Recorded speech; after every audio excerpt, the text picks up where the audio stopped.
안녕하십니까. 관리번호 1번 수업시연 시작하겠습니다.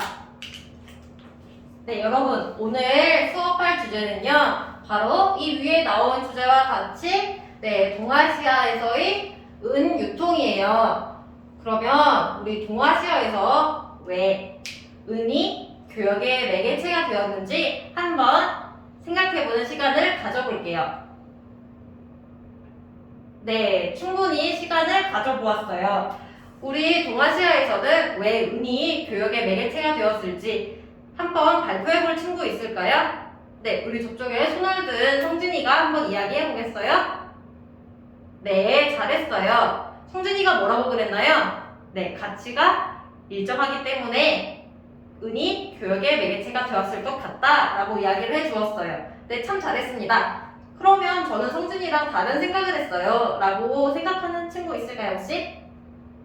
네, 우리 석규가 한번 이야기해볼게요. 네, 우리 석규는 경제학자 꿈이어서 그런지 아주 풍부하게 설명을 해주었어요. 네, 석규가 뭐라고 그랬죠? 요약하면 네, 은이 발굴이 쉬워서 그럴 거다 라고 이야기를 했어요. 구하기 쉬우니까 아마 화폐의 기본 단위가 되지 않았을까 라고 이야기를 했습니다. 그러면 성진이와 석규의 의견을 합쳐보면 가치가 일정할 수 있고 그리고 구하기 쉬웠을 거다 라고 이야기를 해주었어요. 그러면 과연 어땠을지 선생님과 함께 알아볼게요. 일단 중국의 상황이에요. 중국에서는 중국의 화폐 제도를 알기 위해서는 일단 쭉쭉쭉 여러 가지가 있겠지만 선생님이 원나라 때부터 설명을 할게요.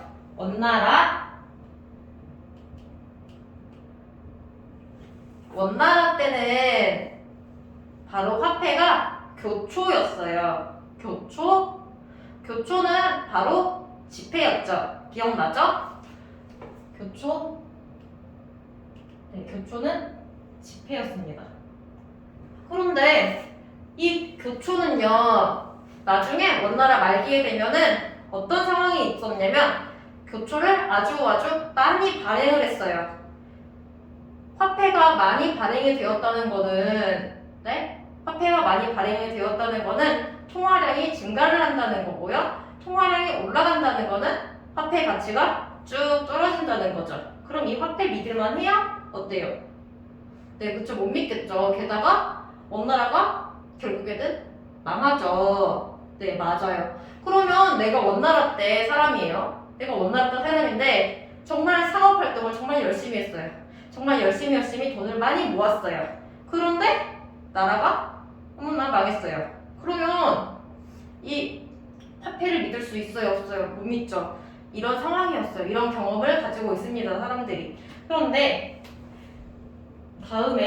원나라 다음에 건국된 왕조가 명나라였어요. 명나라였는데 이 명나라에서는 처음에 만든 화폐가 바로 보초예요. 원나라 때는 교초, 그리고 명나라 때는 보초예요. 보초를 만들었는데 이 보초 역시 지폐였습니다. 지폐였어요. 그런데 사람들은 더 이상 지폐를 믿지를 않아요. 명나라 건국한 지 얼마도 안 됐고 있고 모았는데 또 명나라 망하면 어떡해요. 그래서 보초를 믿지를 않았고 보초의 신뢰도가 점점 떨어집니다. 보초도 믿을 만한 화폐가 되지를 못했어요. 그러다 보니까 민간에서는 바로 무엇을 물물 교환의 수단으로 무엇을 돈처럼 사용하기 시작했을까요? 네, 바로 이번에 주제인 은을 사용하기 시작했습니다. 자, 명나라에서는요, 민간에서부터 은을 사용을 하기 시작했어요. 그런데 민간에서 은을 많이 사용하니까 결국에는 이 정부가 처음에는 은 사용하지 마, 보초만 사용해 라고 했었는데요. 이제 민간에서부터 사용을 하니까 점점 승낙을 해주는 거예요. 그래서 관리의 봉급도 무엇으로? 네, 은으로 사용을 하게 되었고요. 그 다음에 바로 세금도 은으로 거두기 시작했어요. 세금도 은으로 거두기 시작을 했답니다. 그러면 이제 은의 사용 범위가 점점 늘어나고 있죠. 그렇죠? 그러면 선생님이 여기서 퀴즈 하나 낼게요. 은이 사용 범위가 점점 늘어나면서 있을 수 있는 경제 현상에는 어떤 것이 있을까요? 한번 생각해 볼게요. 네, 좀 어렵죠? 그럼 선생님이 질문을 수정을 해줄게요. 은은 어쨌든 지하 자원이에요. 응? 은은 어쨌든 발굴량이 한정이 돼 있어요. 그런데 사용량이 점점 늘어나고 있어요. 어떤 현상이 일어날까요? 네, 우리 지영이가 한번 손을 들었어요. 얘기해볼까요? 네, 맞아요. 왜 그렇게 생각해요? 네, 잘했습니다. 아주 잘했어요. 우리 지영이가 이야기를 한 것처럼 점점 사용 범위가 늘어나다 보니까 바로 은의 가치가 올라갈 것 같아요. 라고 이야기를 했어요. 맞아요. 그러면 어떤 현상이 있었을지 선생님이 사료로 한번 보여줄게요. 자, 같이 볼게요. 자, 뒤쪽에 우리 혜민이 잘 보이나요? 네. 그러면 자, 저기 자료 1번에 가사료 한번 볼게요. 가사료에는 어떤 내용이 있나요? 네, 서양 상인들이죠. 맞아요. 서양 상인들이 서양에서 은 가지고 교육하는 것보다 그 은 가지고 어디에 오면? 맞아요. 중국에 오면은 더 많이 가치를 더 높이 쳐준다 라고 이야기를 하고 있죠. 세계의 은들이 지금 어디로 모여요? 그쵸. 중국으로 모이고 있죠? 그러면 자, 물음 1번, Q 1번 한번 볼게요. 같이 풀어볼게요. 자, 문항이 뭔가요? 네, 유럽의 은이 명으로 유입된 이유를 한번 말해보자. 대답할 수 있는 친구 있나요? 네, 이쪽 발표해볼까요? 네, 우리 유진이가 잘 발표를 해주었어요. 네, 선생님의 설명을 같이 이용을 해서 유진이가 발표를 해주었는데요. 네, 명나라에서 은의 사용이 늘어나다 보니까 은의 가치가 올라가서 은의 가치가 올라가니까 더 서양 상인들이 와가지고 은을 사용했다라고 이야기를 해주었어요. 네, 잘했죠? 그 다음에 두 번째 사료 볼게요. 네, 이 두 번째 사료 보니까 내용이 어때요? 그렇죠. 은으로 조세제도를 은으로만 하니까 은이 부족한 현상이 나타나고 있다라고 이야기를 해주었어요. 그러면 중국의 조세제도가 어떤 것이 있는지 선생님이 보충 설명을 한번 해줄게요. 중국의 조세제도는요, 여러 가지가 있겠지만 일단 명나라 때는 세금이 종류가 처음에는 여러 가지가 있었어요. 잡다했어요. 잡다하다는 말은 뭐냐면은 요즘 말로 따지면 세금 고지서가 되게 여러 장이 나오는 거예요. 이것도 내, 이것도 내, 이것도 내야 되고, 이것도 내야 되고, 저것도 내야 되고 세금 고지서가 되게 여러 장이 날아오는 거예요. 그런데 장거정이라는 사람이 개혁을 하면서 이거를 딱 두 종류로 지세와 정세로 각각 일조화를 내서 세금 고지서가 두 장만 나와요. 알겠죠? 세금 고지서가 딱 두 장이 나옵니다. 그리고 이 내역들을 다 은으로 내라고 하는 거예요. 알겠어요? 명나라 때는 이 제도를 일조 편법이라고 합니다. 네, 명나라 때는 일조 편법이에요. 그런데 명 다음의 나라가 청나라예요. 명 다음의 나라는 청나라인데 청나라 때에도 은을 매개로 세금을 걷었거든요. 이 청해 제도는 지정은제였어요. 청해 지정은제는 명의 일조편법이랑 어떻게 다르냐면 명나라는 지세랑 정세 두 종류로 냈다고 그랬잖아요. 그런데 청나라 때는 지세에다가 정세를 합쳤어요. 그러면 한 종류만 내면 되겠죠. 지세는 땅이잖아요. 땅은 못 도망가요. 땅은 부동산이에요. 숨길 수가 없어요. 그런데 사람은 숨길 수 있어요. 사람은 움직이거든요. 사람은 안 살 수 있어요. 도망갈 수 있어요. 그러니까 이 사람에 대한 세금을 못 움직이는 땅에다가 아예 합쳐버리는 거예요. 그거를 지정은제라고 합니다. 지세와 정세를 다 합쳐서 은으로 내 하는 제도예요. 지정은제입니다. 이렇게 명나라, 청나라의 은본위 조세제도에 대해서 선생님이 말해주었어요. 그러면 문제 2번 한번 볼까요? 문제 2번 보면 자, 은의 대량 유입이 중국의 경제에 끼친 영향을 조세제도를 중심으로 서술하시오 되어 있는데 명나라 때에는 무슨 제도다? 일조편법이다. 그리고 청나라 때는 무슨 제도다? 지정은제다 라고 알 수 있겠죠? 그러면 선생님이 이제 중국의 조세제도가 어떻게 바뀌었는지, 은을 중심으로 어떻게 바뀌었는지에 대해서 이야기를 해주었어요. 네, 우리 이제 동아시아 3국, 중국과 한국, 그리고 일본에서 은 경제가 어떻게 확산되었는지에 대해서 배워보았어요.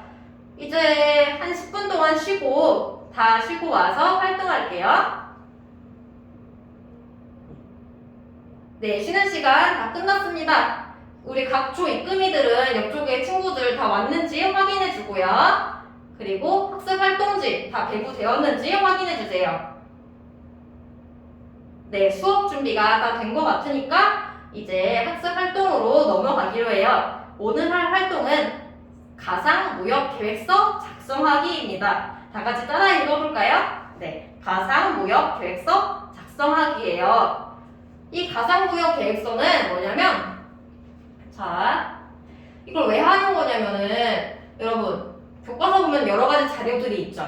여러 가지 자료들이 있는데 이 자료들을 그냥 보고 자료네 하고 넘어가는 게 아니라 이 자료들을 정말 분석하고 스스로 해석해가면서 내 걸로 만들어가는 거예요. 비판적으로 생각도 해보고 하면서 내 걸로 만들어보는 게 이 수업의 목적입니다. 이 활동의 목적이에요.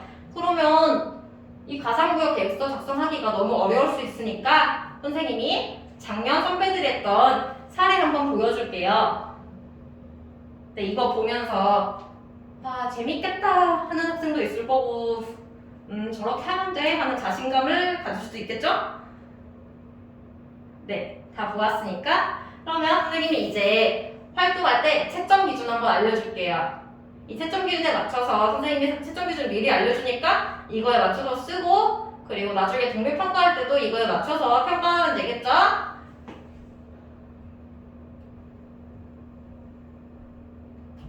자, 채점 기준입니다. 첫 번째, 바로 역사적 사실에 부합해야 돼요. 알겠죠? 역사적 사실 중요하고요. 그 다음에 우리가 각 나라 상인의 입장이 되어서 분석하는 거예요. 알겠죠? 각 상인의 입장이 되어서 분석이 드러나야 돼요. 상인의 입장에서 분석해야 되고요. 그 다음에 마지막 조원끼리, 모두만끼리 협동해 주셔야 돼요. 우리 모두만끼리 꼭 협동을 해야 돼요. 혼자 이끌어서 하고 막 그러면 안 돼요. 다 같이 상의해 가면서 협동하는 모습까지 선생님이 볼 거예요.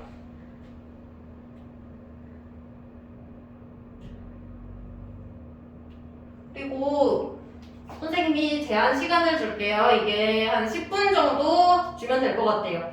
시간은 10분.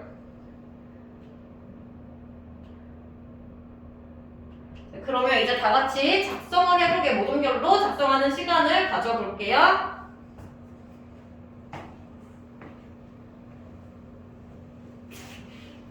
네, 이제 모둠의 발표가 끝났어요. 여러분 동료 평가도 다 하고 있었죠?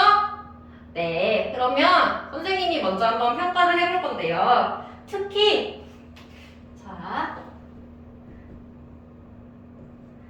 우리 사랑 모둠 어딨나요? 우리 사랑 모둠이 선생님이 보기에 되게 잘했어요.